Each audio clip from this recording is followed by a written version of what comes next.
Now, Infrastructure Australia have come out with a 5-year blueprint for what we need to do in this country when it comes to infrastructure and services. Let's bring in Business Editor Ross Greenwood. Good to see you again, Ross. I always get nervous when I hear about 5-year plans. It reminds me of the Soviet way of running an economy.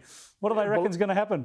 Well, it's so true. Well, this is actually just only out every 5 years. They look forward 15 years in actual fact. Right. And one of the important parts, as you can imagine, right now, coronavirus is reshaping the way in which we live. It's reshaping our cities, our need for transport potentially, our need most certainly for high-speed internet, but even things such as water, power, all these things are pretty important. So this report effectively is saying to industry, to individuals, to politicians, these are some of the things you need to think about, the concepts. It talks about natural disasters, how the cost of those is going to rise for taxpayers in the future.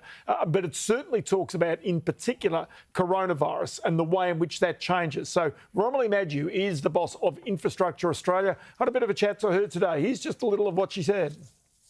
We're all working from home. Studies show that 10% of people will continue to work from home in the future. And also research is showing us that people are leaving our cities and they're moving to regional centres because they can still have great jobs using telecommunication and working online and not having to be in the cities. So that then has an impact on our infrastructure investment pipeline.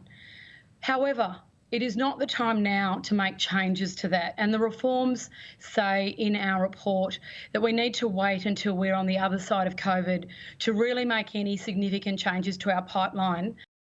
Yeah, so they'll wait until the end, if you like, of the virus to really see how that might change our priorities. But one important thing about this is the coronavirus has meant that Australia's population growth rates have slowed to the lowest since the First World War.